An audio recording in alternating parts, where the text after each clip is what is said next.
Hey everybody, I'm Sierra. And I'm Ben. And welcome back to another episode of The Unsolved Couple, where every week Ben and I recap one of your original gateway drugs into true crime. Unsolved Mysteries.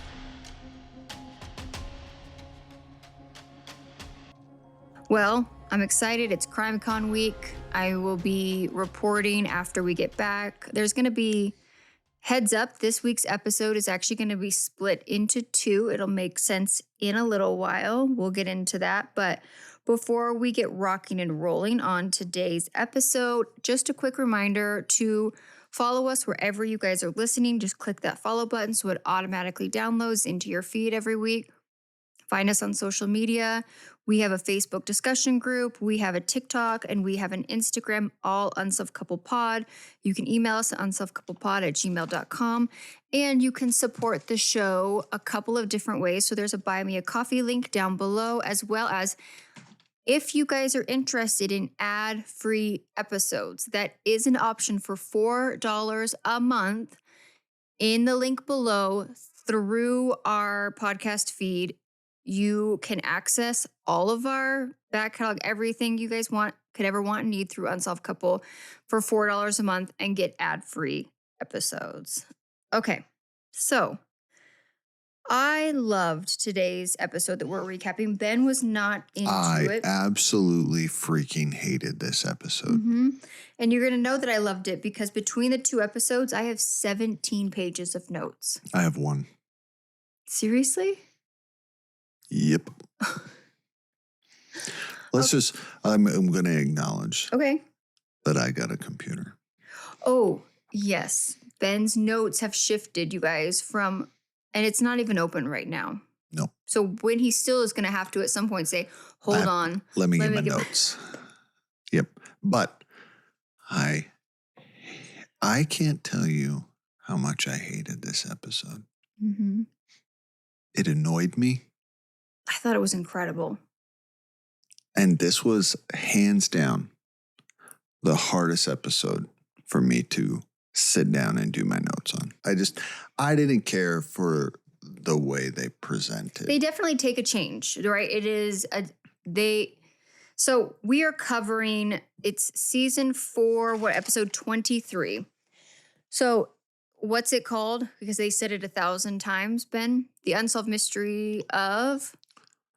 If I have to hear this word, you're going to hear it a few more times. time. Mm-hmm. The Diabolical Mind. So it's a special episode called The Diabolical Mind. Do you know how many times Robert Stack he said it a lot? The Diabolical Mind. I don't like that word. Diabolical? Yep. I don't Why? like it. I don't know. I don't know. Just because I don't like something doesn't mean I have a reason. All right. I don't have to have a reason. I don't want a reason. I just want to say I don't like it. Okay. Fair and enough. Maybe this episode ruined it for me. Maybe because it was did. said so many times. So I looked at the history of this. As we know, FilmRise bought the rights to the show Unsolved Mysteries. And for whatever reason, and this is the Unsolved Mysteries about the show Unsolved Mysteries, they removed a lot of stories. I think I've seen a number of like in the upwards of a couple of hundreds of cases. Well, I told you I dug in. Yes. And there's a lot, even up to the point we are at, a lot of stories missing. So that's what I was going to say. This special edition Unsolved Mysteries episode was originally supposed to be their 100th episode, which makes sense as to why they kind of stepped outside of their norm. No, it doesn't. We did the Amy Bradley case on our 1-year anniversary. We stepped outside of our box. Yes, but I don't know. My point is that we're actually only at like 90-something episodes. So there alone is like 6-7 episodes worth of content missing from the original aired versions of these. So this was originally their 100th episode of Unsolved Mysteries. And we today are going to actually break it into part 1 and part 2 because apparently one of us actually prepared a whole script for 2 episodes. So when I watched this, Ben brought up a What good are you point. trying to say? Are you throwing shade at your co-host? I am throwing a little bit of shade because I'm shocked that you have 1 page of notes. So when I watched this originally, it felt like a little overwhelming because, yes, how are we going to share this? Because it's not recap and update or, what's happening today. It's all of these different stories. And this reminds... It's just It's the unsolved mystery drive-by. of why people do terrible things to other people. It's a drive-by. And in the world of true crime that Ben is not a part of, Nope. a lot of people have asked this question. How do people become this quote unquote diabolical? Is it nature? Is it nurture? Is it a combination of the two? Are there early warning signs that you can be aware of? Are there paths of recovery and treatment? And these questions today are still fiercely talked about and debated within the world of true crime. And so I have always found that aspect of the psychology and sociology of it all very interesting. So I found this story or these cases, I thought the way this was laid out was really an opening conversation to have about that. And so off the top, I'm going to read to you what Robert Stack said to us. Quote, "The words diabolical and sociopath bring to mind the lurid villains from horror movies, out of control, glassy-eyed, unkept manics. Real-life sociopaths bear little resemblance to these movie madmen. They hold jobs, shop for groceries, and appear no different than the rest of us most of the time. Some psychiatrists argue that the focus on violent and criminal psychopath behavior has marginalized the study of what they call, quote, successful psychopaths, people who have psychopathic tendencies, but who can stay out of trouble and perhaps even benefit from these traits in some way." So that's kind of the introduction to this, is how are some people psychopaths successful and some psychopaths become terrible human beings in the world and go on to commit great atrocities. And so we dive into a few of them. Okay? So I'm going to tell you. We sure do.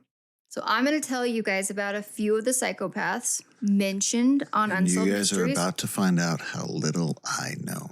And part of the reason I was excited about this is because I have a feeling Ben is not, to most of us listening to true crime podcasts, these names are going to be quite familiar and their stories are quite familiar to us. I think for Ben, he probably hasn't heard a lot of these things before. And I think as you are listening to these 2 cases that I'm going to talk about, it's important to note maybe some similarities in childhood and different events and things like that so that we can go on to have the conversation about nature versus nurture. Okay. So we start out.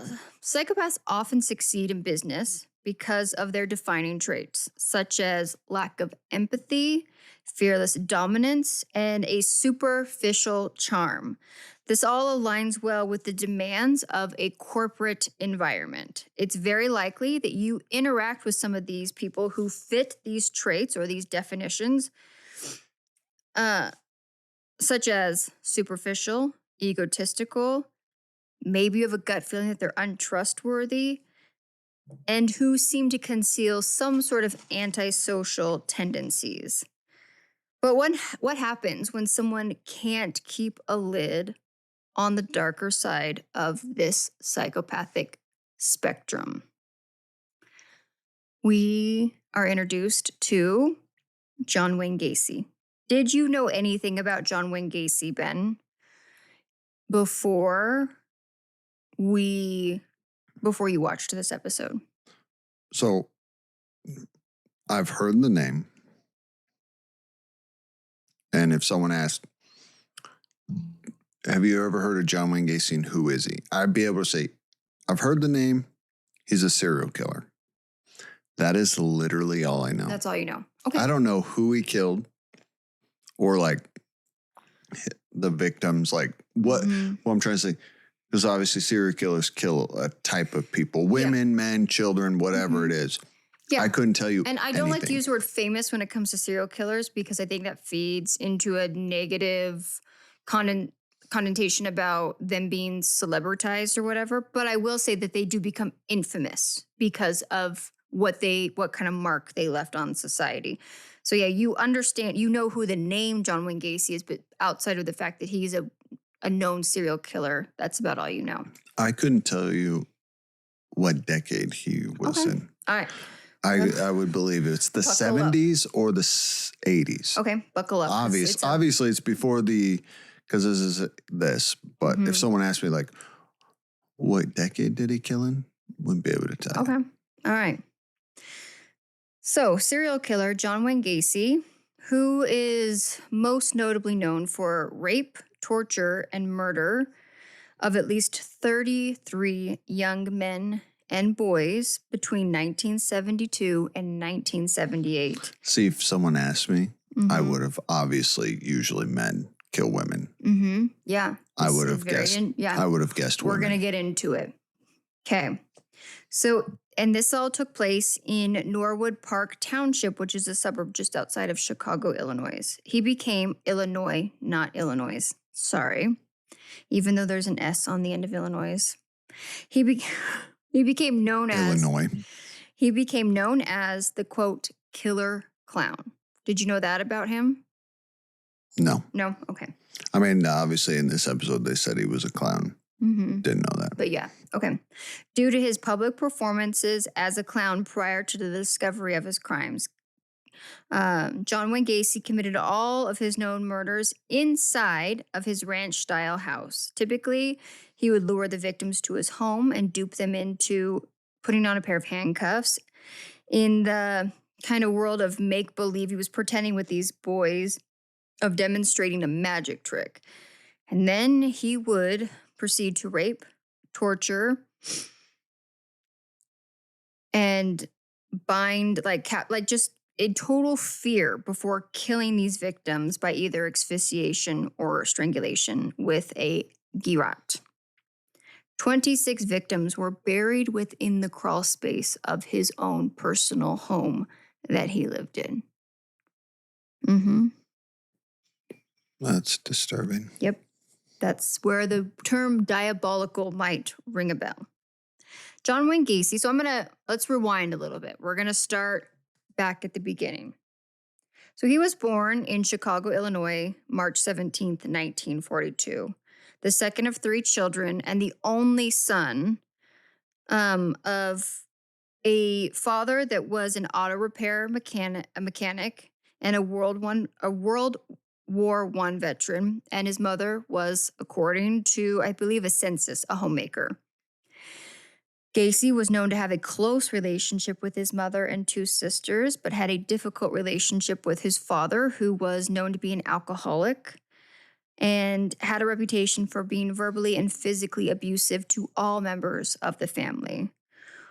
According to Gacy, now I will say a lot of the information we have about John Wayne Gacy comes from his own accounts, so take that with a grain of salt.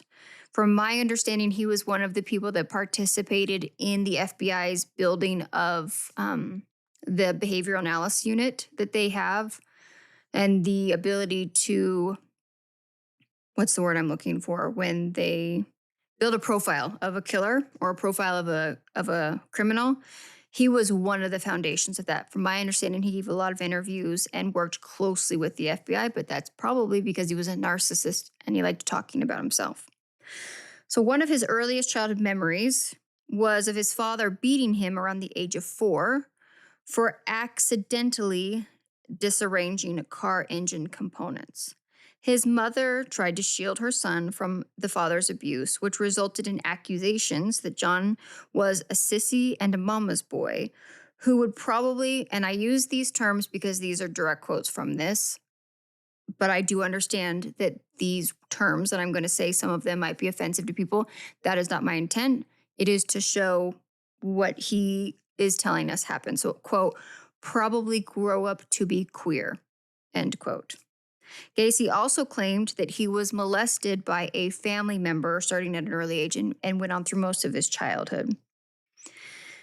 In early adult life, Gacy actually moved out of his house to Las Vegas. And I didn't write this down, but it seemed like after a pretty tumultuous argument with his father and a long term battle, his dad purchased him a vehicle or something, but put it in his name. And John was paying his father back, but he used it as control. And one day he just finally had enough, from my understanding, and he moved out to Las Vegas. During this time, he worked for an ambulance service.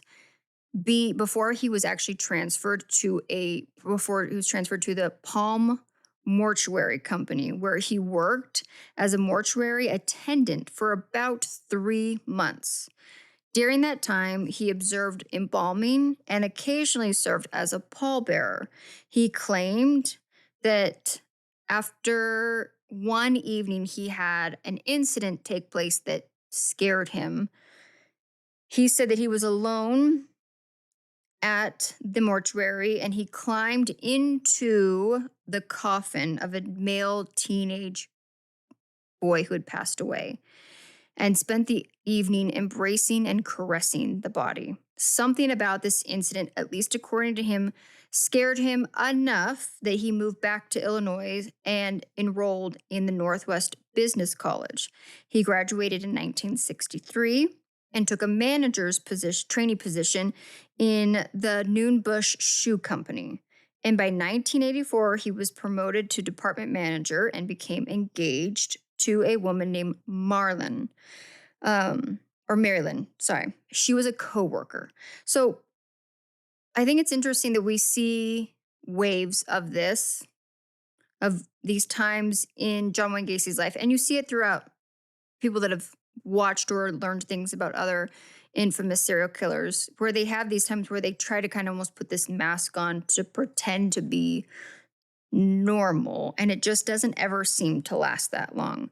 But the whole point of this conversation is that Gacy was well beloved within his community, even though early on he had some major red flags. He went on to join the local chapter of the JCs. I honestly don't know what that is. I think it's like a moose lodge sort of thing. Do you have any idea what that is? No. No. Okay. They seem to do a lot of like charity work and different things for whatever community. What's a moose lodge? I think a moose lodge is... Because whatever it is, I kind of want to be a part of it. I don't think they have a moose lodge around here.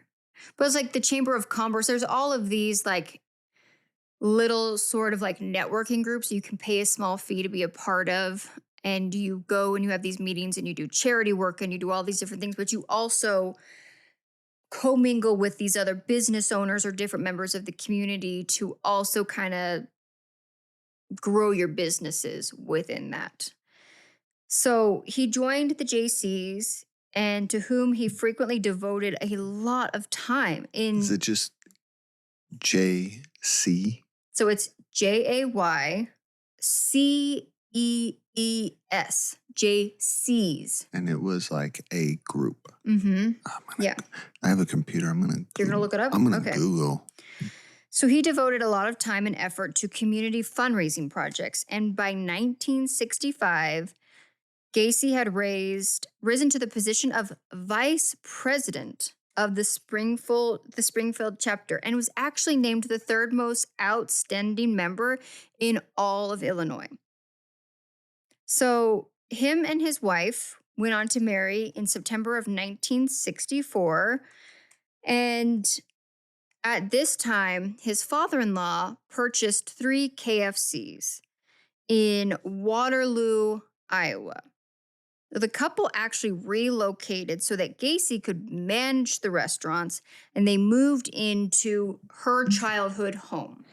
It is a nonprofit civic organization for young professionals, entrepreneurs, and active citizens ages 18 to 40. Man, they discriminate. See, there you go. So yeah, the same thing. There's 1,000 different like brands of these everywhere you go.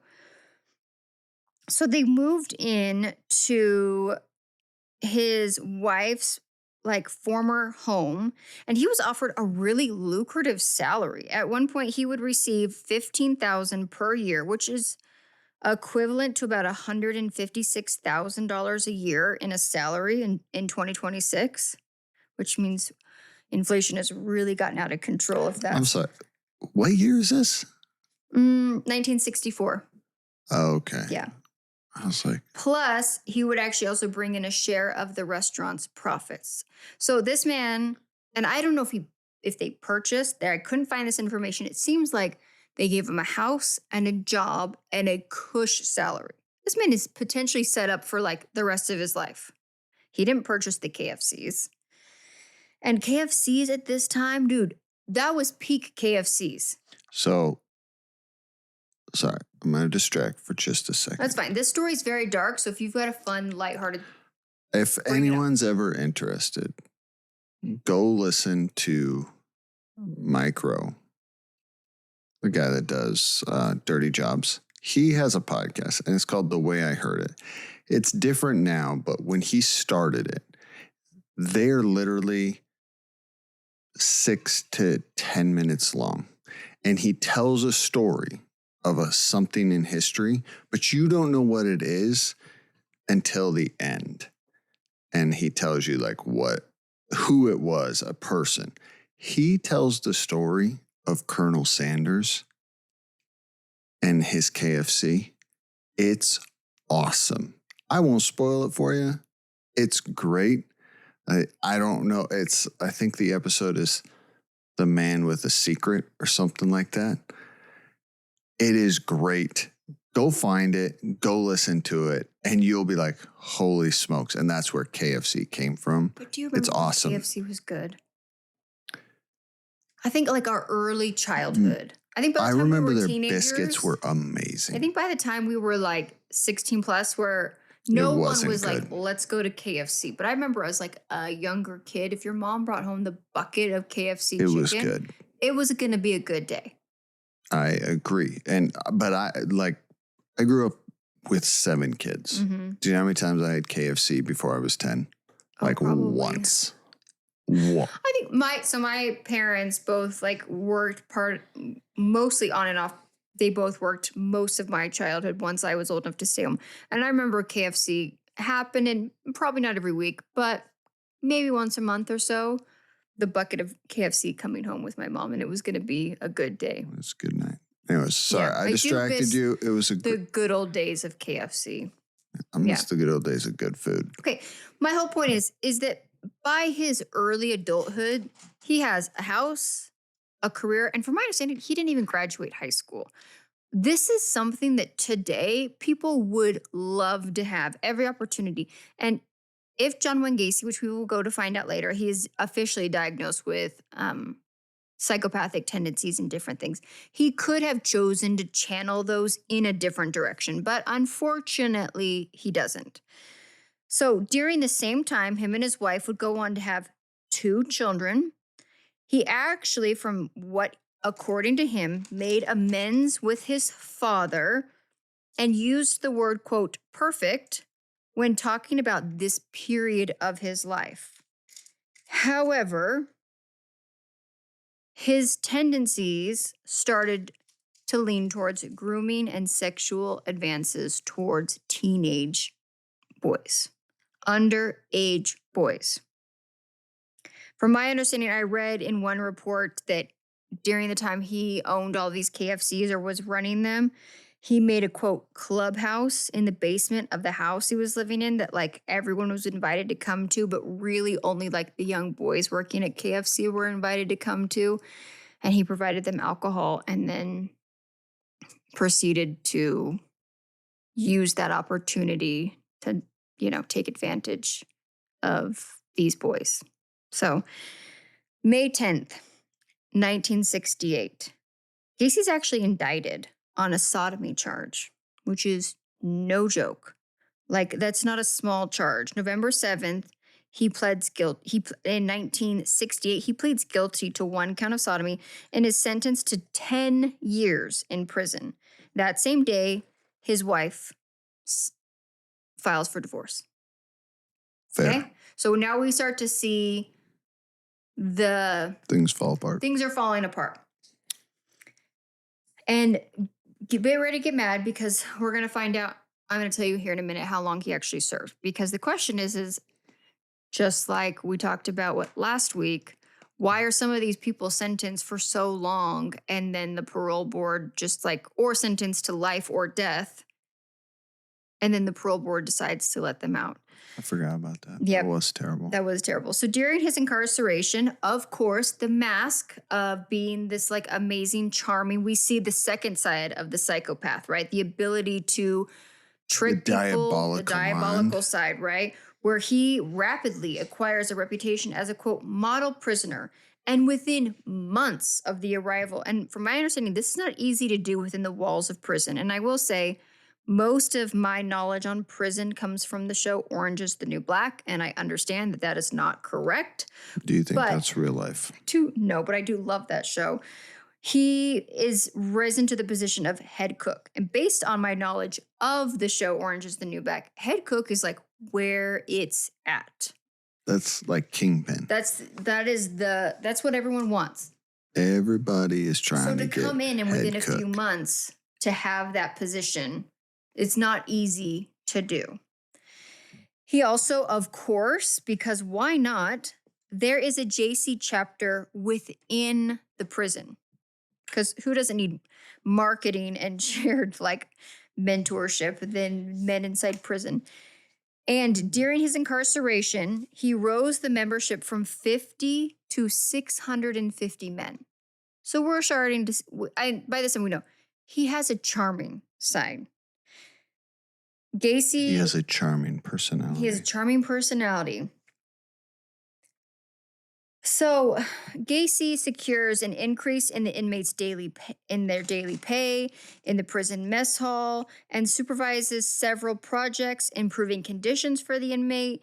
He is in charge of getting the funding and installation of a miniature golf course within prison, and was presented with a Distinguished Service Award for his efforts within the inmate JC chapter. And I would like to point out, he's not just charming the inmates, he's charming the leadership within the prison, the inmates, everyone is charmed by this guy. After only serving 18 months, this man is granted parole from a 10-year sentence. It is actually shocking back then, because in the 60s and 70s, I could be wrong, but it seemed like people served more of their sentence. Actually, well, I don't know. I don't know, man. Maybe I'm wrong. We like to think, I think as people have never been involved in that side of life. I've never been to prison. I've never been.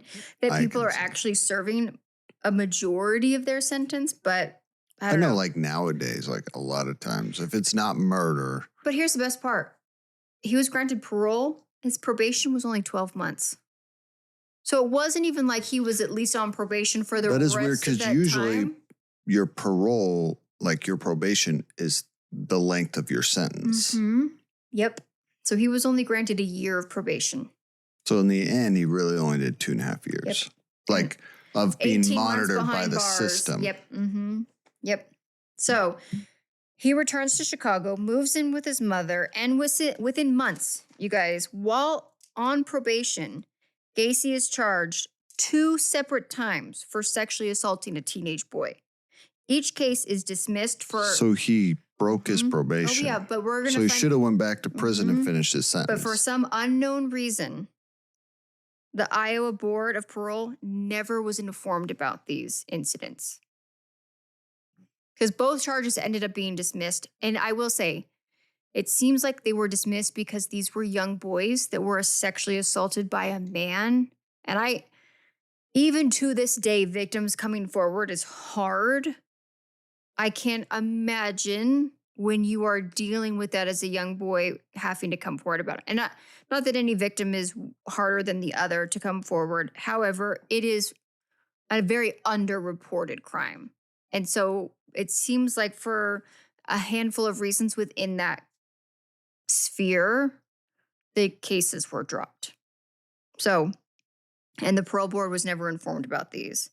And this seems to kind of be the pattern that Gacy would live. He would gain the trust of people around him, becoming well liked and loved by members of his community. He hosted annual summer parties. These events were attended by up to 400 people, including neighbors, politicians, business associates. He regularly performed at fundraising events and parades. In addition to volunteering at a local children's hospital as Pogo the Clown, Gacy spent time inside the Democratic Party. Within politics, he served as the Norwood Park Township Street Light Committee, subsequently earning him this captain's title. And in 1975, he's appointed the director of Chicago's annual Polish Constitutional Day Parade. Through his work with the parade, which he would supervise until 1978. This is where we see Gacy met and is pictured with the First Lady, Rosalind Carter, wearing a quote S pin, indicating a person that was given special clearance to spend time around the First Lady. The event later became an ambassador to given special clearance that was given to him by the ambassador of the United States Secret Service. This entire time, you guys, that he's doing all these things within the community, hosting parties and being part of these committees and meeting the First Lady, he's actively sexually assaulting and murdering young men within the same community. So Gacy is finally brought to trial on February 6th, 1980, and charged with 33 murders. 33 murders. That's a lot of murders. Yes. Yeah. So how did they get to him? How did they know? I love that you are intrigued by that. I will tell you guys, I have a couple pages of notes. I'm trying to give you a very brief summary in case anyone listening like Ben doesn't know the history of John Wayne Gacy. I left a lot of stuff out. It's okay. Okay. Anyone that's listening, it's okay if you don't. Mm-hmm. You can be on my side. Yes, I left a lot of stuff out. I'm just kind of giving you the Cliff Notes version of the both sides of him. So the jury went on to deliberate only for an hour and 50 minutes, which I'm sure even that they probably figured out within a few minutes, and then we're like, I mean, we have to give it a little while. Probably just ate lunch. Yeah. That's probably what they're doing. Like, you know what? Let's just eat some lunch. So it looks like we talked about this. Yeah. Mm-hmm. And then because it was probably done in like 2 minutes. Yeah, because we're going to find out all of the bodies are buried in his house. That's what I'm saying. They probably, as they walked in the door of the deliberation room, they're like, yeah, he's guilty. And technically not all bodies. There's a few bodies that were found in a river within a few miles of his home. But so Gacy is actually found guilty of 33 charges of murder and also found guilty of sexually assault and taking indecent liberties with a child. So on the morning of May 9th, 1994, Gacy is transferred to Statesville Correction Center to be executed. That afternoon, he was allowed a private picnic on the grounds with his family. And I have this information for you. For his last meal, Benjamin, this is what Gacy ordered. A bucket of KFC, French fries, a dozen fried shrimp, a basket of fresh strawberries, and a Diet Coke. I hate that he asked for a Diet Coke. I knew you would when I heard that. Okay. Like KFC, huh? Mm-hmm. Yep. I mean, there's actually there's a TikTok account, or maybe it's an Instagram account, who talks about inmates of all kinds, death row inmates, of their last meals, and then tries to eat them. And a lot of them are really gross. But yeah, KFC, French fries, a dozen fried shrimp, fresh strawberries, got to be healthy, I guess, at some point, and then Diet Coke. So that is a story of John Wayne Gacy. Can you see from that kind of recount of that how he became so infamous because of what he did? Well, I think anyone that kills 33 people. Yeah, it's a lot of people. is But gonna also be. on top of that, the scary part is that this man like is throwing block parties and is photographed with the first lady. That's not something that everybody gets like access to. And he also at one point like worked in a construction company and like offered and volunteered to like help people that were like not able to pay their bills or do different things. Like there was this other side of him that was like a really good person, but was that actually John Wayne Gacy, or was that John Wayne Gacy pretending to be what he thought the world wanted to see so that he could do what he wanted to do? And with his childhood history, was this man born a psychopath, or based on some of the things he went through in his childhood, was this created? Or was it a combination of both? I don't know. Do you have any thoughts?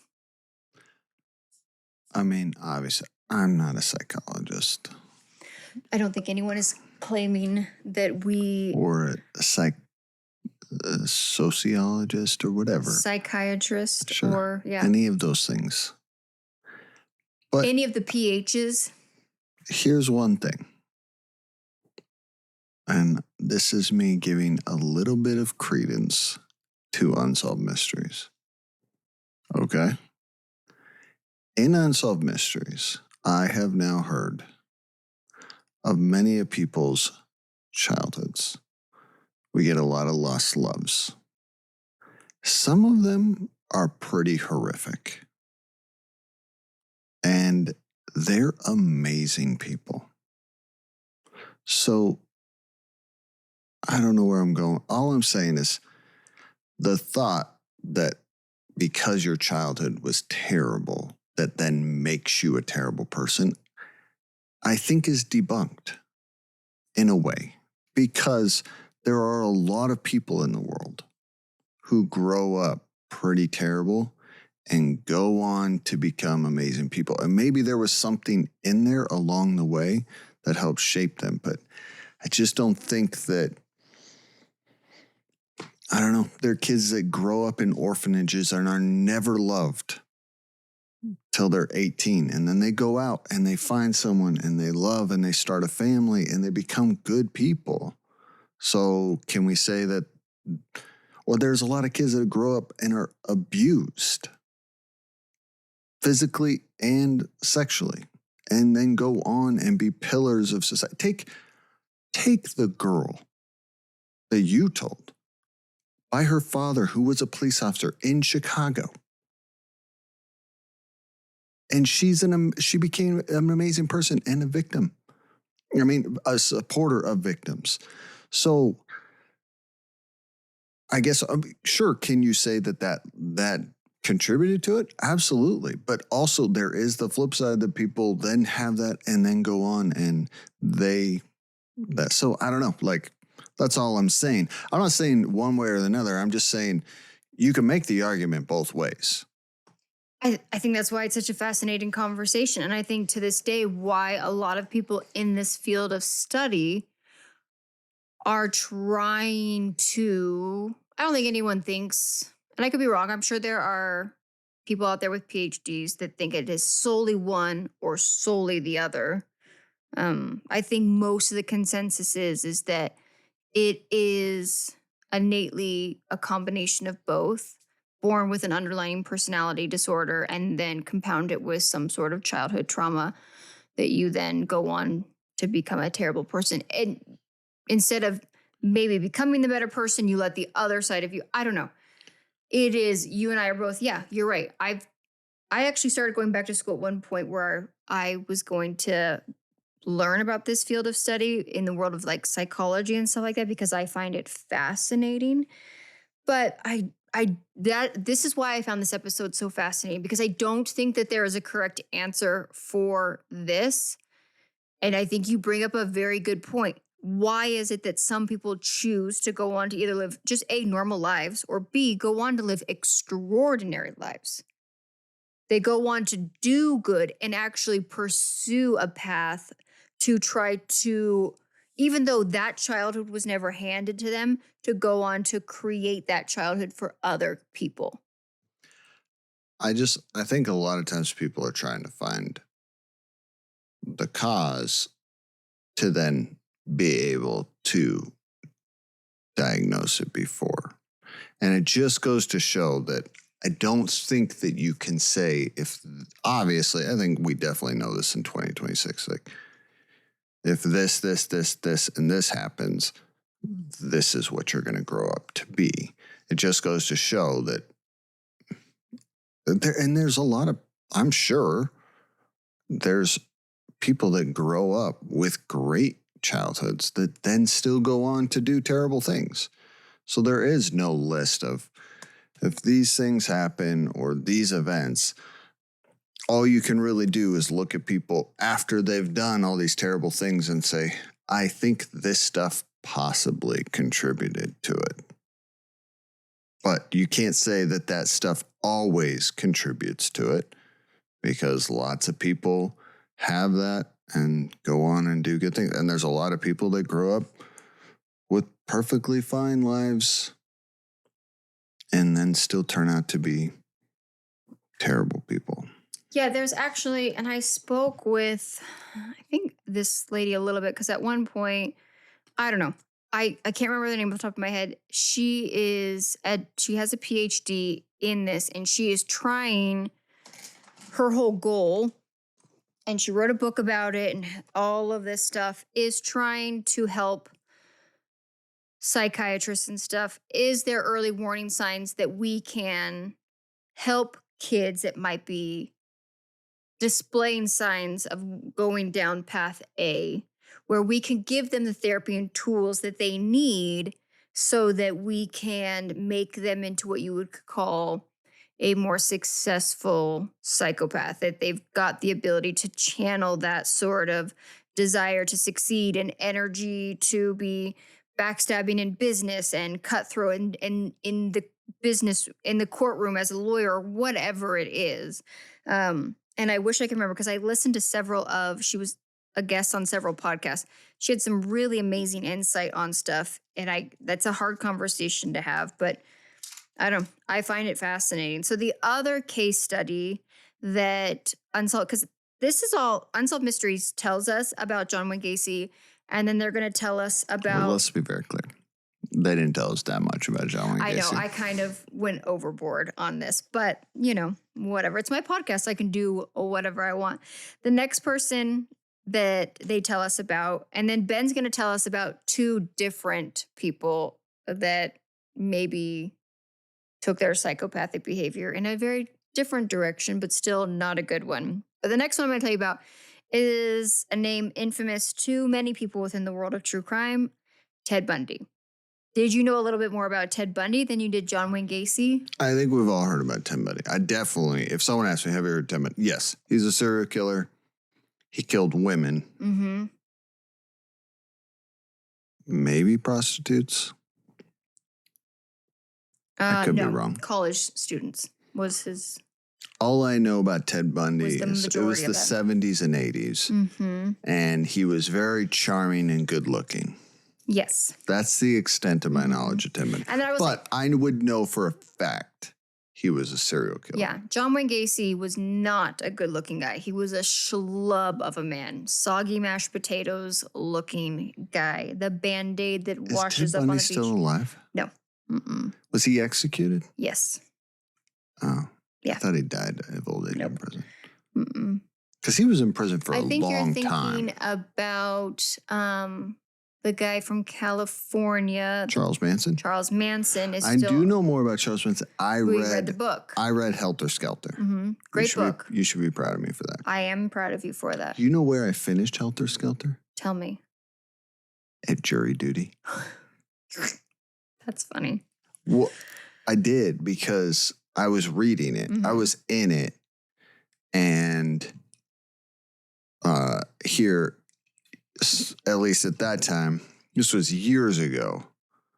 This was probably 10 years ago when I got. We were reading it at the same time we were living in our old house. So it was when our kids were very young. Well, I've had jury duty 3 times now. But this was the second time I had jury duty. And you all, like, there's a big room and you all get called there. And then as the day goes on, they call your number and you go up to a courtroom.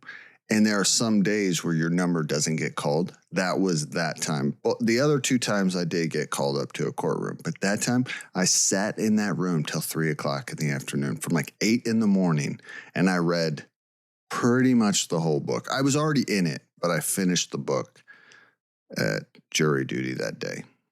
Anyways, for the record, fun guys, fact. just in case, another fun fact about jury duty, at least here in Pima County, you cannot take a crochet hook into, because I had to also sit in that same room. I could have told you that if you asked me. It's a crochet hook. I figured It's still the a hook. TSA, I can take it onto the airplane.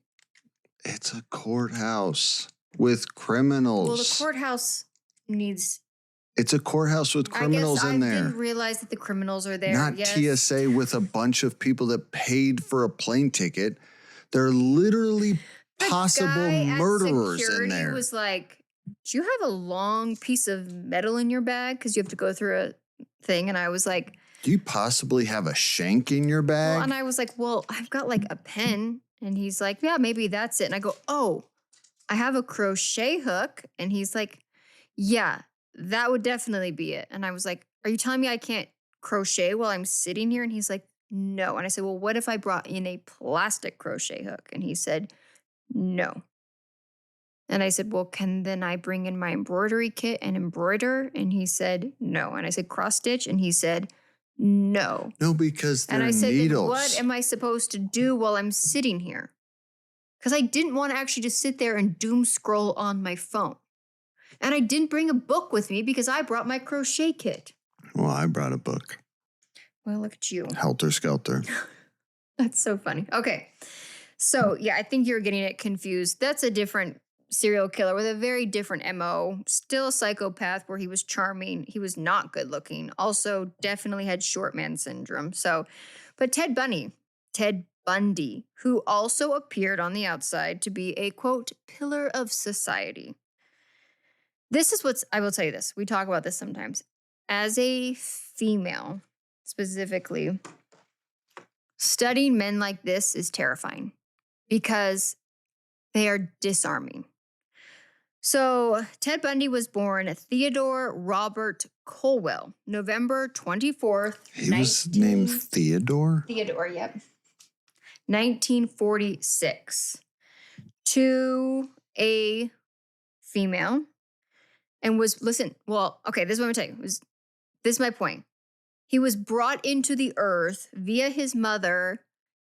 And there's a lot of anonymity around people that are related to these people. And she's probably obviously still not alive anymore, but I'm not going to like name a bunch of people that were in this man's circle who didn't have anything to do with the terrible things that he did. So he was born to his mother inside the Elizabeth Lude Home for Unwed Mothers. And his biological father, technically to this day, has never been confirmed. Some family members express suspicion that he was actually a product of incest by the mother's father. However, from what I can find, and again, a lot of this is unverifiable by a second or third source, a documentary film called Crazy Not Insane, a psychiatrist at the time claimed she received a sample of Ted Bundy's blood and tested the DNA against his family members, and it confirmed that he was not the product of incest. However, I could not find any way to verify or second source that, but that's what was out there. Being the point that I don't think things were A-okay when he was brought into this world. The first 3 years of his life, Bundy lived in a neighborhood of Philadelphia with his grandparents. The grandparents that maybe even supposedly was part of the incest, which, if that's the case, take that for what it is. For whatever reason, because maybe it was of the time, the couple raised them as their own son to avoid social stigma that was accompanied by a childbirth outside of wedlock. Families, friends, and even young Bundy were told that his grandparents were his biological mother and father, and that his actual mother was his older sister. So, biographer and true crime writer Anne Rule, who actually knew Ted Bundy personally, wrote that he didn't find out about his true parentage until the year 1969, when he located his original birth record in Vermont.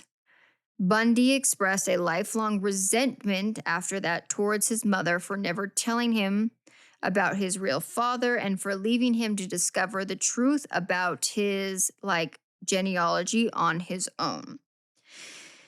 I think we're kind of to see maybe at some point, and again, I'm not a professional, we start to see his resentment towards females a little early on in his life. In 1950, his mother changed her surname and, at the urge of multiple family members, left Philadelphia with her son to live with her cousin in Tacoma, Washington. In the next year, she would go on to marry a man, I'll just call him Johnny, but I guess last name is Bundy. That's where he got it. He went on to actually, within right away of their marriage, adopt Bundy, and the couple welcomed 4 more additional children into the home. According to his adopted father, he tried desperately to include Bundy into camping trips and other family activities, but Bundy remained distant from him. He would later complain to a girlfriend that Johnny was, quote, not his real father and was, quote, wasn't very bright and didn't make much money.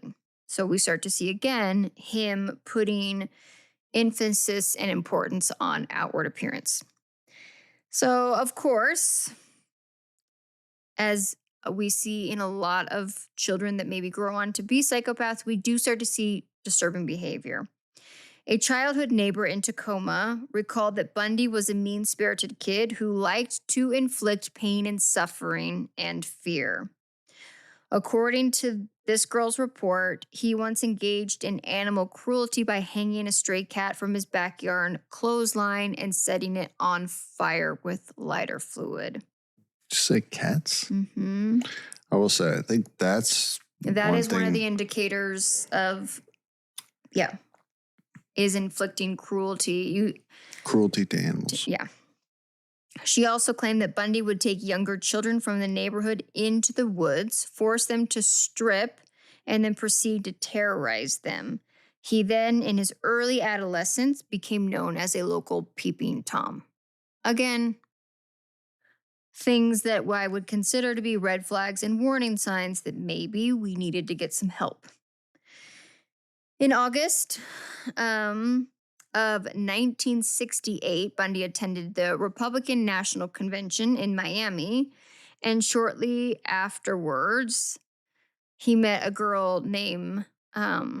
So John Wayne Gacy was a Democrat. He was a Republican. Yeah, we got so it's on both sides of the aisle. You're telling me that people in politics are narcissistic psychopaths? Ben, that's not I think possible. I have a quote about that in yours story. Yeah. So during this time, he meets a girl by the last name of Edwards, and he would tell later, I think in one of the books written about him, that this was the one girl he actually ever had feelings and truly loved, the only person in his life. However, their long-term relationship at some point ends, and this kind of becomes the pinpoint in Ted Bundy's life that things start to really fall apart. Devastated by the breakup, Bundy travels around the country and at the time frequently visits New York City, where he was drawn to pornography. He actually spoke quite a bit about the use of pornography in one of the interviews that he did. One thing I actually didn't know about New York City at the time was Times Square was actually an adult-only sort of mecca with peep shows and triple X theaters and all of the... It's crazy as someone who's been to New York multiple times, and while Times Square is not this amazing, polished, metropolis. I think there's a Target there. There's a Target and an Old Navy and a really good pizza place. The best pizza you can ever find. borrows. You're thinking of Michael Scott in The Office. That was a good one, babe. Thank you. That was a good one. Best pizza in New York. You got But I watched this documentary, and because I didn't know this, that during this time, Times Square was like the seedy part of like, and it was all triple X stuff.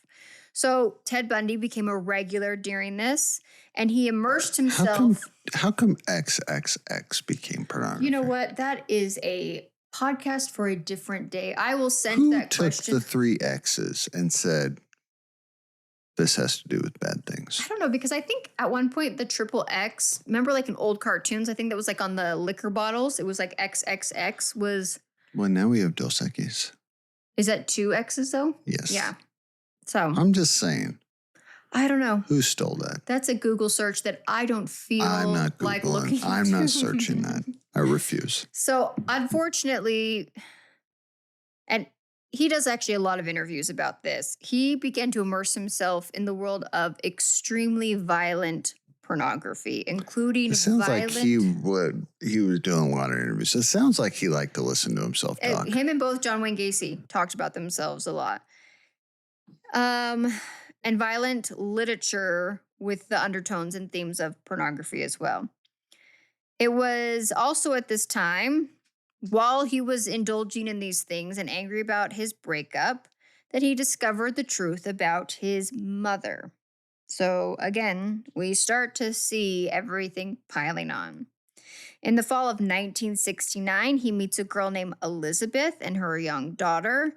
Their tumultuous relationship would actually continue well past his incarceration in Utah in 1976. There's an entire documentary on this. It's a very complicated thing, this relationship with Elizabeth. I'm not going into that. Are you saying a relationship with a diabolical mind? Mm-hmm. And by mid-1970, Bundy is focused and goal-oriented based on this relationship. He re-enrolls at UW as a psychology major. He becomes an honor student and was well regarded by his professors. He takes a job at Seattle's suicide crisis hotline. Again, we see this man pretending to be what everyone thinks he wants to be, to put your feelings to the side about any red flags. After graduating, he joined Governor Daniel Jay's re-election campaign and was actually appointed to Seattle Crime Prevention Advisory Committee. What? It's just crazy to me that Ted Bundy was on an anti-crime committee. Yeah, I think that's what we call an oxymoron. Yeah. So there's actually no consensus as to when and where Ted Bundy actually started taking the lives of women. He's told multiple different stories to multiple different people because he's an a-hole psychopath, guys. And again, a lot of the stuff that I'm telling you about his life is from him, so take it with a grain of salt because he probably lied about just about everything.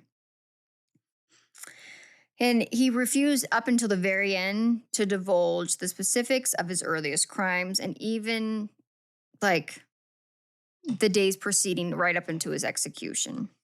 So we do know that in January of 1974, Bundy would kick off a murder spree through the western United States, including Washington, Oregon, Idaho, and Utah, and Colorado. He'd be found guilty of kidnapping and assaulting in June, where again, he was sentenced to 15 years in prison. However, Bundy was a slippery little sucker, and the other thing he loved to do outside of murder and just being a creepo was escape. He had multiple successful escapes, and in 1977, Bundy piled books and files into his bed, covered them up with a blanket, and climbed into the crawl space. He breaks through the ceiling into an apartment of the chief jailer, who was out for the evening with his wife, changed into street clothes from the jailer's closet, and walks out the front door. The skeleton crew did not discover his escape until noon on December 31st because a lot of people were gone for the Christmas holidays. By then, Bundy was already in Chicago. And this is what's sad, is that he was at one point in prison. He escapes. At this point, he takes a train to Florida, and in January of 1978, living in Tallahassee, Florida, he promises himself he's going to be on the straight and narrow from this point.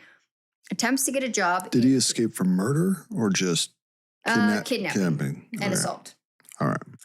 By this point, he tells himself he's going to get his life together and tries to start finding work. He gets employment offered at a construction place, but within a few days is unable to prove his identification, so he is let go from work. And he blames the fact that he couldn't find real work because he was on the lam as to why he was forced into shoplifting and stealing money and credit cards from women's purses that started him back into his life of crime. It wasn't his fault. It was everyone else's fault. And so January 15th, 1978, so literally like weeks after moving, 1 week after his arrival in Tallahassee, that he attempted to get a job and couldn't possibly work, he would start to murder people. He would enter the sorority house. This is terrible, you guys. So multiple trigger warnings throughout this whole episode, obviously. But he would enter a sorority house through the rear door where a faulty lock gave way. That night, he would brutally attack and murder 3 women within the home, leaving a 4th one for dead. Karen Chandler, age 21, survived the attack only when she claimed that headlights from either a neighbor pulling in or out spooked Ted Bundy and he left the house. So he went in and brutally attacked 4 women within the home, killing 3 of them. February 8th, so less than a month later, he would take the life of Kimberly Leach, who was only 12 years old at the time. February 15th, Ted Bundy is pulled over for driving in a stolen car and is arrested. In the stolen vehicle, they find 3 sets of IDs belonging to females who attended FSU, as students, and 21 different stolen credit cards, and of course, of all things, a stolen TV set. In the end, Ted Bundy would be given 2 death sentences issued July 1979 and January 1978. And then again, the death sentence was for the 12-year-old girl, was the second one. So for all the girls at the Florida State, and then the 12-year-old girl, Kimberly Leach. Bundy declined a last meal and was executed by the electric chair on Florida State Prison at 7:16 a.m. on January 24th, 1989 at age 42. His last words were addressed to his attorney, a man named Jim, and a Methodist minister named Fred. Jim and Fred, he said, I'd like to give you my love and send it to Jim and Fred, I'd like you to give my love to my family and friends. While incarceration, Ted Bundy confessed to 30 murders committed across 7 states between 1974 and 1978. So over 4 years, he claims to have taken the life of 30 women. How many of these confirmed? Not all of them yet. Because I will tell you, authorities actually believe the victim count is much higher. They believe that the estimated range of the women that came into his path and their lives were ended could be up to 100 victims. Even as of today, April of 2026, new DNA testing linked an unsolved death of a young Utah teenage girl who walked to a convenience store on Halloween evening, who went missing and was found dead later, to Ted Bundy. At the time of a girl named Amy, her killing, Bundy was living in Salt Lake and studying law at the University of Utah. So, this is when we hear from one of the talking heads of the episode, a man named James Fox, who is a criminologist, and he says, quote, a lot of psychopaths don't just kill individuals. They're not content with that. A lot of psychopaths run countries. I see no fundamental difference between someone like Ted Bundy and someone like Adolf Hitler, who simply used very different techniques for a very similar end. Okay. Sorry, guys. I've been talking for a while. This is again why I wanted to break this up into 2 episodes. So, with that Let's just be note, clear, though. That's not what Robert Stack told us. they talked about these 2 men, but they only literally just said what they were convicted of and what they did. Yep. Which is what I'm going to guess Ben's going to just tell us about the next 2 men. I talked about what Unsolved Mysteries told us. I'm sorry. Was that bad? I can rewrite my stuff. Nothing you ever do is bad. I You are perfect in every way. Thank you. This was my vision for this episode when I saw I the love episode. that you have a vision. I have a vision. I don't. Okay. I have no visions. My vision was me telling you of I'm just the 2 person. I notable come men in and this I world. just do. And Ben is going to tell us about 2 men who were world leaders and psychopaths. They are just 2 of a drop in the bucket, just like John Wayne Gacy and Ted Bundy are. Okay. Hold on. Let me get my notes. I think I'm going to get a sticker that says that. Hold on. Let me get my notes. Okay. Very good, Sierra. Are you ready? Okay, but did you learn something about these people? I learned a lot. Okay. I'll be honest. I thought Ted Bundy went on a rampage. I didn't realize that after 4 that they knew about he caught. And then it was over decades we've linked him since. Yeah, because he was convicted of the ones in Florida, but then they found him throughout all of the Pacific Northwest, Colorado, and Utah. See, but I thought all of these women... You thought this was all in a short amount of time. Well, no. What I thought is that all these women had been killed. They kind of assumed, and that they were hunting a serial killer, not knowing it was him for a long time. And then they finally found it was him, and they were surprised that it was him because he's this nice, good-looking guy. I didn't know that it was he went there, he killed some people, and they caught him pretty quickly. And then they've come to find out later that he might be linked to all these other people, and they just started linking things. Goes to show you my knowledge. I know little. Read little, watched little. Okay, so here we go. Robert Stack comes in. He's in this cool, library type of... It's a pretty cool building. Would you agree? Yeah, I was into the building. It was I'm an architect sophisticated. Nerd. Yeah. All right. And he says the most destructive psychopaths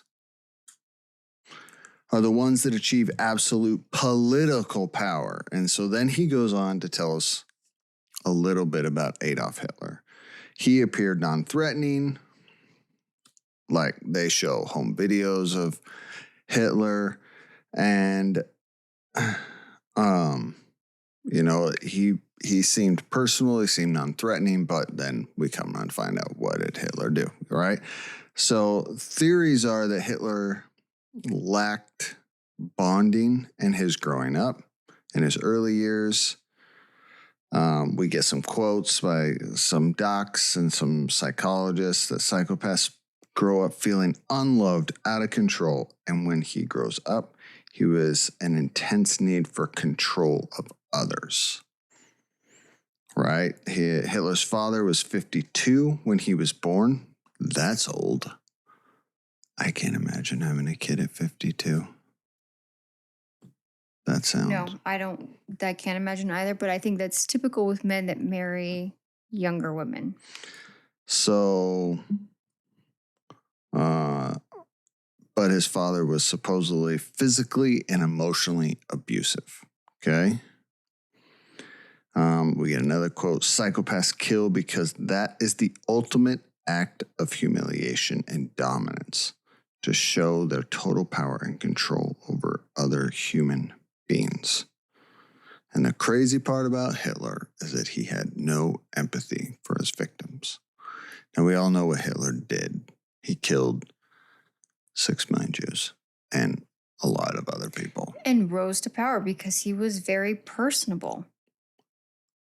He was he was a great But he was public also a speaker. big loser. He failed out of like everything he'd ever achieved, which sucks that the one thing he was successful at was becoming a world leader. As every other venture he tried to take on, relationships, art school, everything, failed at. But yet this was the one thing he was successful at. Yeah. I have found Hitler and Germany, that lead up, very interesting. I've watched a lot of stuff on it. I've watched a lot of documentaries. That great one, there's excuse me, there is a Hitler's Circle of Evil on Netflix. And then Netflix just came out with one about like the Nuremberg trials, but it's not, it talks about the Nuremberg trials, but it also like goes back and talks about the lead up to that stuff. It's pretty awesome. I really liked it. So I've studied this a lot. I read part of that book from, now I can't think of his name, but he's the one that covered the Nuremberg trials. He's very famous. He called The Rise and Fall of the Third Reich. It's a massive book. It's huge, but I've read parts of it. It's very, very good. Didn't Hitler write a book? Yeah, Mein Kampf. Mein Kampf. I've not read that. I don't need to. I don't think a lot of people need to read it, but I do know some history. But I do think it's fascinating. It's fascinating to read, to understand. And here's the thing. Don't get me wrong. I think it's important that it's still out there. And this is why, because I think it's important that it does help you dive into his psychology, his thought. And a lot of what he did and why he did it is there. So you can kind of see like, hey man, like he literally said it out loud. He might have not said he was going to kill millions of Jews, like said it in those words, but he did. It's not hard to, connect the dots. No, I mean, when you see his pathway as a collective whole, first off, unfortunately, and sadly, it didn't take long. This wasn't over decades and decades and decades of small, like, speeches that he gave, desensitizing people to an entire group of other humans.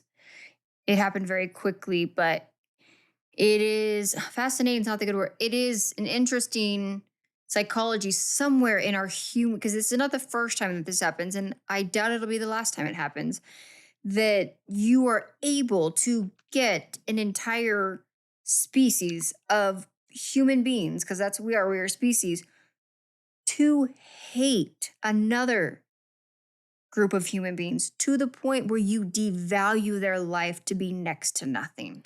Yeah, and that's what I have found. It's terrifying. I have found very fascinating is how, like, I read the book.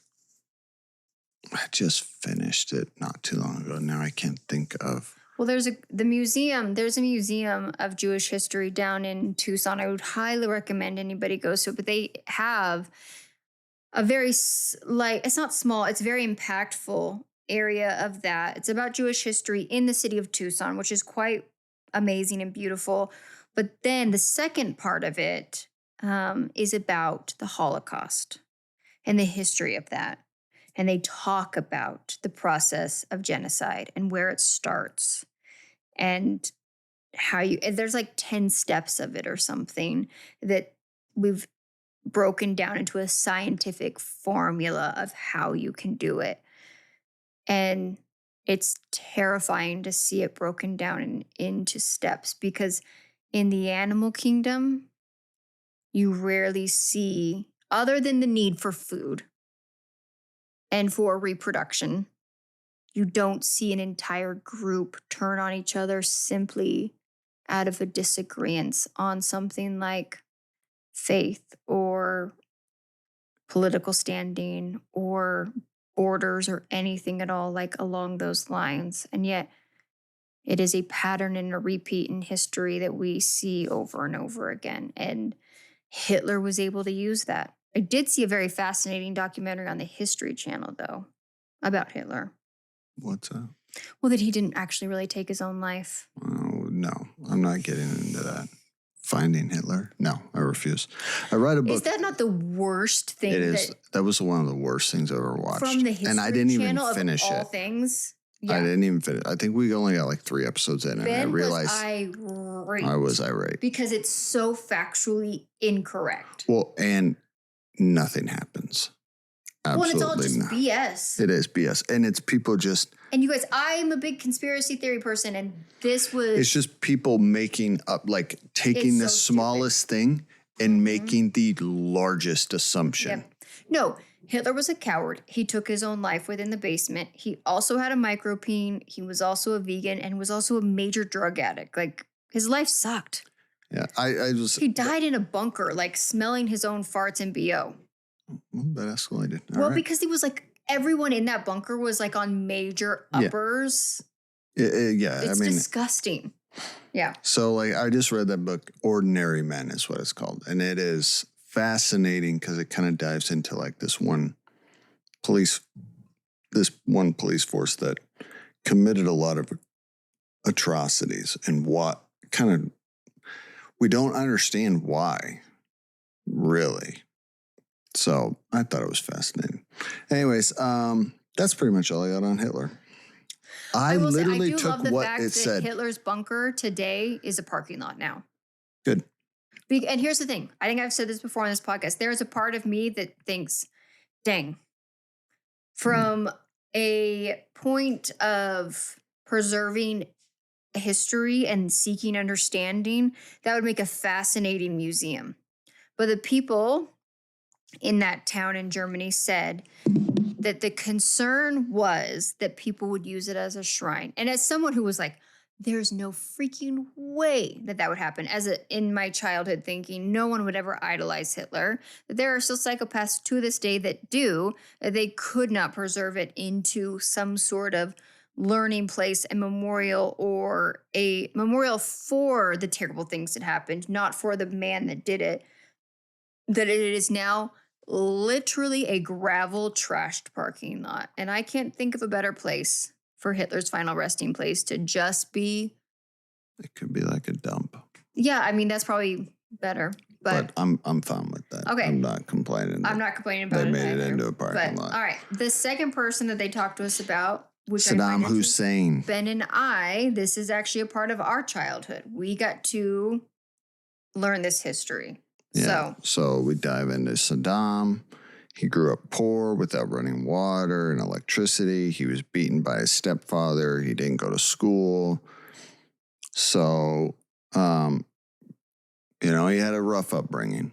And then he went on to become part of politics. He manipulated his way into power.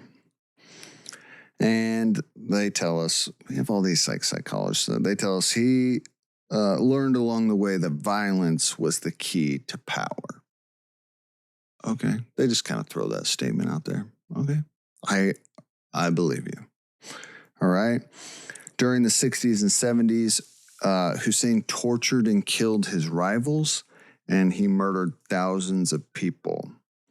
By 1979, Robert Stack says, he had instilled so much fear in the people that he gained the presidency just by asking for it. I did look up, like, I guess he was vice president at the time. So it's not like he was just this guy out committing terror and walked into the Capitol and said, hey, I want to be president. Not that that makes it any better, but all right. And and then he gains power. He becomes president. Within days of him becoming president, he holds a meeting and says, anyone that disagrees with me, he might not have said it this way. He then just charges his political rivals with treason so that he can imprison them and kill them. So then we get told, like, this guy, he's kind of he's a doctor, PhD guy. He is an expert on Saddam. He tells us of, like, so Saddam had invaded Iran in the 80s and it wasn't going well. So they had a meeting and he was saying, listen, what do we need to do? How can we like turn this around? And they're like, no, everything's going great, you know, because everyone's afraid of him. And he's like, no, I want your like candid, truthful answers. So one of his ministers says, hey, listen, they want you to step down. Why don't you just step down for a little bit? Let us get this piece figured out, and then we'll just put you right back in power after. And he thanks him for his candidness and thank you for your honest, and then arrests him.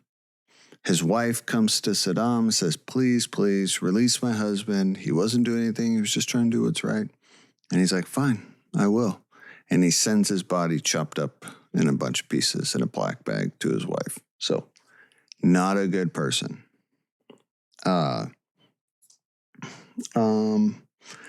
Then we find out what else did he do in our lifetime. And you know very well, because your dad served in the war. He invaded Kuwait and started Desert Storm. So. Yep. Papa Hauk served in Desert Storm as a CB. Yep. And, you know, they obviously lost Desert Storm, and Saddam promised that he would terminate his chemical and nuclear program. And the UN pretty much said, no, he lied about that. So he's a liar and a narcissist. Yeah. So, this was my quote. This kind of goes into both of them. We get that PhD guy, and he says,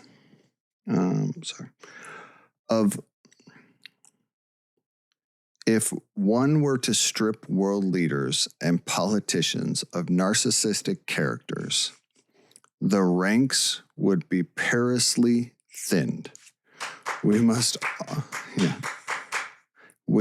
always be alert to that fusion between that personal drive for power, unconstrained by conscience, when it meets a wounded population, which, you know, obviously at that time, like especially Germany, right?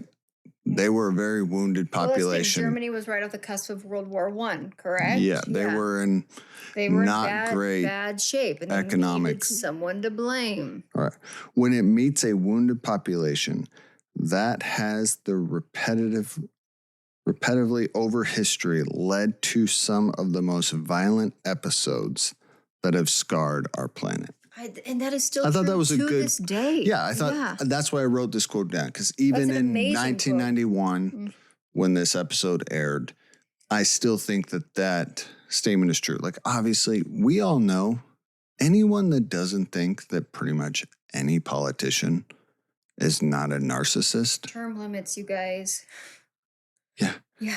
And I'm sorry, any politician on both sides. Yep.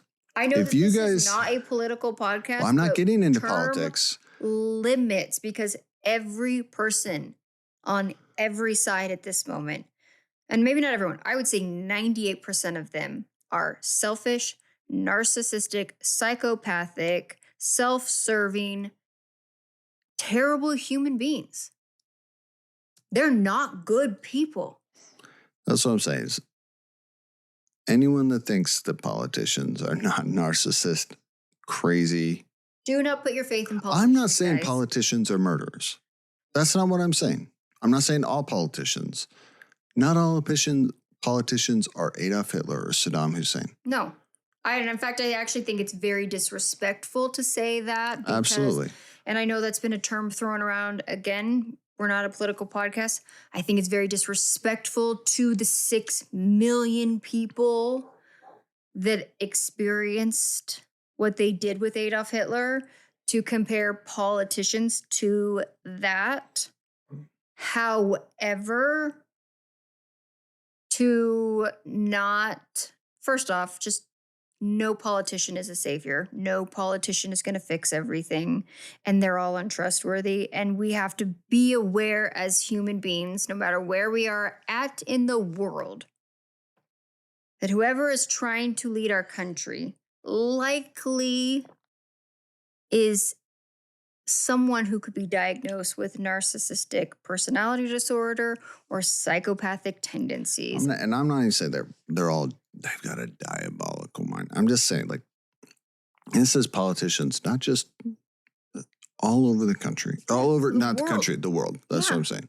So I told Ben the other day I was going to run for state senate, and my only campaign that I was going to run on was that everyone else is untrustworthy.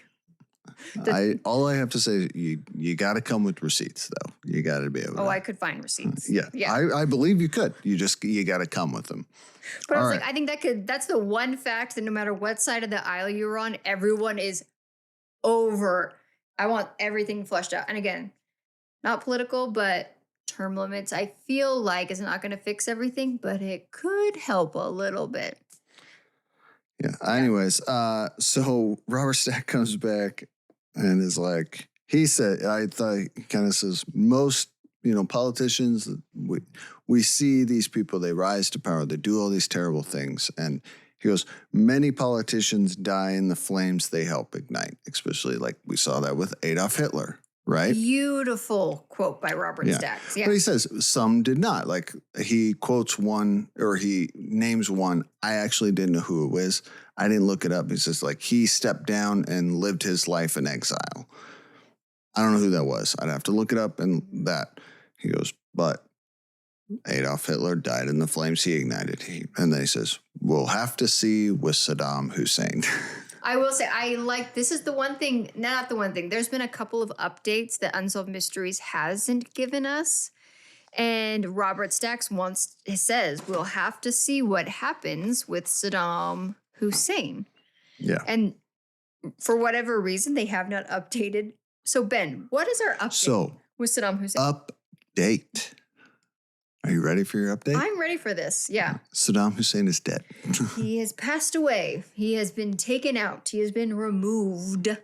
As many of us listening to this remember happening. But if you don't know, the United States invaded Iraq in March 20th, 2003.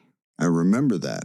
I remember it specifically. I do too. I remember it very well because we were seniors in high school. I was a senior in high school. And I think a lot of us were paying attention because there was talks about the draft coming back. Well, we were already in Afghanistan at the time. Mm-hmm. And this is on the cusp of 9/11. I remember very well because Bush not just like randomly invaded. He told them, we're coming if you don't do this. He said they had weapons of mass destruction, and we're coming if you don't. And pretty much kind of gave him a timeline. If you don't do it by this time. And then he did. It came. I remember watching it on TV in the evening when we started I do too. Shooting. And I remember, because my freshman year of high school, the end of my freshman year, the summer after my freshman year, I had a boyfriend who had joined the military. He had graduated, and it was a very baby summer fling that was so cute and innocent because I wasn't even allowed to quote unquote go on dates with him. But he had joined the military his senior year and my freshman year, which would have been in the year 2000. So before all of this happened. So I remember in 2003, for the first time, outside of my father had obviously been in Desert Storm. My grandfather had also been in the military. This was someone close to my age who I knew, who wasn't just an older person in my life, was likely going to be going overseas to fight a war. And that being really close to home for me. And I also remember waiting to see these weapons of mass destruction found, which ... they never were. But I do remember the hunt for Saddam Hussein. So yep. So we invaded and we captured Saddam on December. Captured. Just like they say on Unsolved Mysteries. Captured.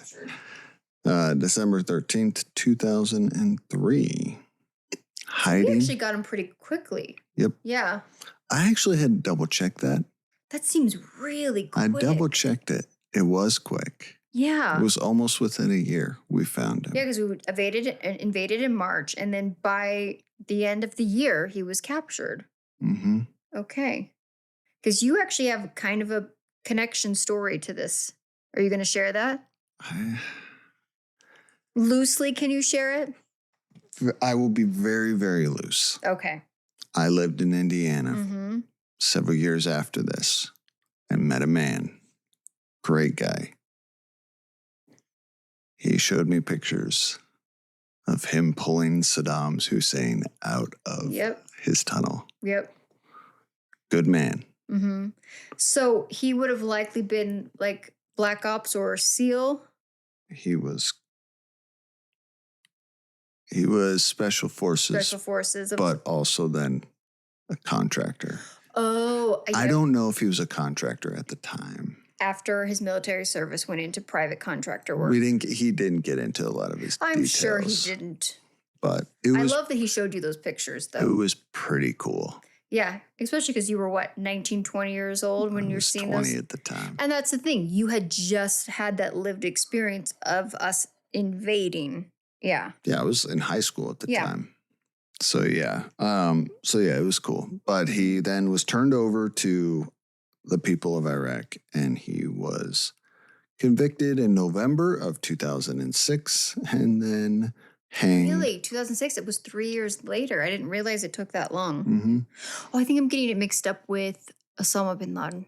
We killed Osama. Yeah, we shot him. Yeah. And then that was 2011. Right? Yeah. I think it was 2011. Because it was during Obama's. I was going to say that wasn't under Bush. That was under Obama. Yeah. Yep. So he was convicted November 5th, 2006. And then he was executed by hanging December 30th of 2006. So they waited less than 2 months and they hanged him. Yeah, they do it quicker in other countries than they do it here. So he's dead. And I will say this. I don't know if this is true, but rumor has it that when you're hung, you pee yourself. And I just think if you are a terrible world leader and that is how you go out in the most undignified way, you probably deserved what you got. Because he wasn't just a terrible person to the rest of the world. He was also a terrible people to his own people. Well, it is rumored that he killed like a 250,000 people. Yeah. Up to 300,000 people. Yeah. And that we don't know, that obviously. smuggled out video of him like calling people out in that forum, that group meeting. It was it's like an auditorium people of people at that time. They're taken out and executed on the spot. There's something about watching that you just feel sick to your stomach. Yeah, he was a tyrant and a mass murderer. So he deserved to be hanged. And he deserves not to be in power anymore. So I'm glad his people got to do that. All right, guys. Well, I'm going to read a couple of our reviews that we've gotten lately to encourage you all to leave a review. Pick a fun name. You can leave it in Apple Podcasts or comment on Spotify. Something fun with a 5-star review or a fun, uplifting, positive comment. And I will read it here for everyone to hear. And then we're going to end this episode and part 2 of Season 4, Episode 23 of Unsolved Mysteries, Into the Diabolical Mind, or whatever it's called, actually goes into a case of a female that does some pretty terrible things.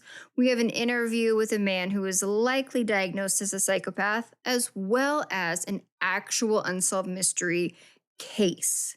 So make sure to come back next week for episode 2, and I am going to read you. So this review comes from someone named Cha. So the title of the review reads so good. Quote, "The show I did not know I was missing and needed. I love it so much." Thank you, Cha. The next review, I'm actually going to read it even though it's only a 4-star review and not a 5-star review, because I'm hoping that we can win this person back over. So the review comes from someone named Whit Legal, WHITTLEGOIT. So Whit Legit. Whit Legit, I love you, and I hope that you'll reconsider our review.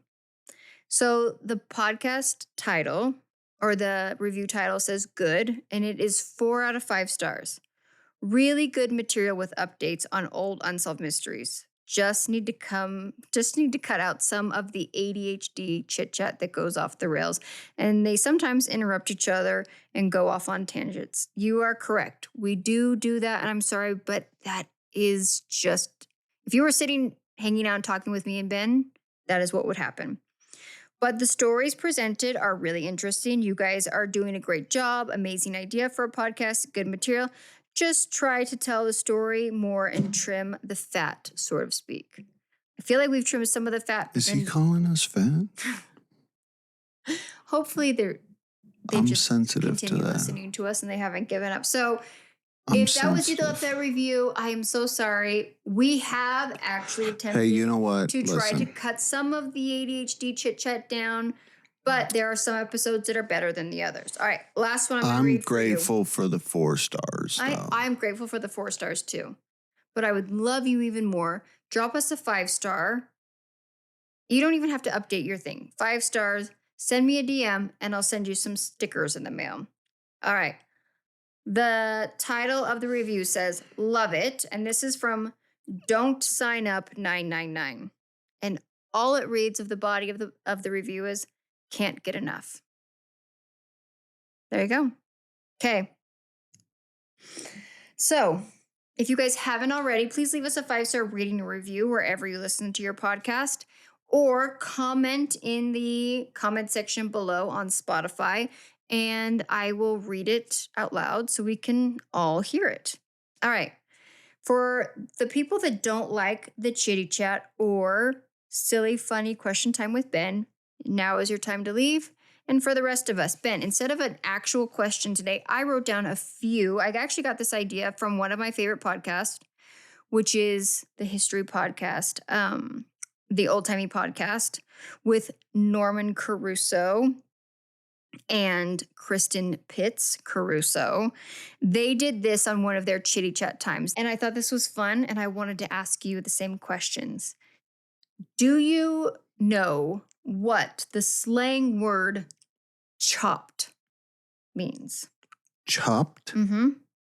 It's really a word that is being used now in slang. Chopped. Do you know what it means? I can honestly say no. Can you just make a guess? Chopped up. That don't track. That don't track? Sure. Okay. Am I right? No, not Okay. even a little bit. What so does chop means, quote, being unattractive or undesirable. Can sometimes also refer to getting hung out to dry. So I got it in a sentence for you. Quote, I'm having such a bad hair day. I'm so chopped. Well, I'm chopped. You're chopped. I am a chopped guy. No. All right. You ready for your next one? Yeah. Caught in 4K. What? Mm-hmm. Caught? You've been caught in 4K. I mean, I'm going to guess like you've been caught in the act. All right. I'll give that to you. But I've never heard this. Okay. Someone that's been caught in the act, usually online with some sort of proof or, quote, having the receipts. Receipts. Yeah. Okay. Receipts is also kind of I think a I slang used term. that. I think I used receipts You did actually earlier use in the this receipt. episode. You did. Very good callback. Yeah. I know. I'm so Yeah, good. you gotta I'm have the so receipts. good at If I'm going to callbacks. run for political office, I have to have the receipts. That's right. Everyone sucks. I forgot where Yep. I brought that up. But all right. This one, I'll be shocked if you know what this one is. Glazing. glazing? Mm-hmm. I'm gonna guess you're like you're fluffing the story. Like, because glazing is like you're putting something over. Like me, I'm thinking of a glazed donut because I love a donut. Mm. And glazing means you're not telling the whole truth. Okay. Or you're exaggerating. I'll give that one to you. Round of applause. Dude, Ben. I am so good at this. I've Glazing never is heard to this either. Overly hype somebody or something up. You're glazing That's a him. pretty easy one to put together. I will actually tell you when But I I've heard that never for the heard first that. time, I did not. I could not figure out what they were talking about. So I'm the old person in this one. Yeah, you got it. Well, that's because you weren't thinking of a glazed donut. I wasn't thinking of a glazed donut. You are correct. All right. Left on red. Left on red? Mm-hmm. Okay. So if you turn left on a red, because here's the thing, you're allowed to turn right on a red light. If you go left on a red, that means you're in the wrong. So in that world, so you're wrong. Okay. Or you cut people off. You did something wrong. Oh, come on. So left on red, in all fairness, is left on read. Left on red, which means that you text somebody, they saw it. You did it. You got it. You have to give me come on. I actually love that you went where you did. I did not even think about until I said that out loud, because in the English language, left and red are spelled two different ways and have Wait, two how is meanings. left spelled again in this? I guess left. So you're still left on red, but But whether you're turning left or whether you've just left somebody. Okay. So Yeah. Left on red. it just means you didn't answer back. It means, and they saw that you did it and you were like, man, not worth my time to respond. This is why you don't put that you read text messages. Ben has his receipts, his red receipts off. Here's the thing. And here's the other thing. I also know that my husband has a watch on his wrist that buzzes when he gets text intentionally message. So there are multiple times that I've texted him and said, I know you know I'm texting you. I know that you can see this. Okay, but in all fairness, I work. You work in the middle of nowhere, yes. I don't have a lot of cell service where I work. That is true. But I also turn that off because I intentionally do not text people back. Mm-hmm. I know you don't. You like to leave people on red. I do. Which means you made a lot. You turned left on red when you weren't supposed to. I'm fine with that. In the wrong. I'm fine with that. All right, let's go. Maybe that's going to be the new slang. Left on red means you're in the wrong. I'm starting it. You're starting it. Okay. This one's pretty easy. I think you'll get this one. This will be the last one for today. Slaps. Slaps? Mm-hmm. Do you want me to spell it for you? Sure. SLAPS. Slaps. I don't know. You insulted me? Oh. I mean, you slapped me. Like a Will Smith move sort of thing? Yeah. Will Smith. Who was it? Chris Rock? Chris Rock. Yeah. Slaps? I mean, because in the medieval days, if you wanted to duel someone, you slapped them. That is true. With your glove. So it's a sign of aggression. An insult. Mm. Am I right? No. Dang it. It's actually the opposite. When something's really great, that new song slaps. That's the dumbest. way you look in them Wranglers slaps. I shouldn't say this. Those cheeks slap? No, you cannot say that. That's a very different term, Benjamin David.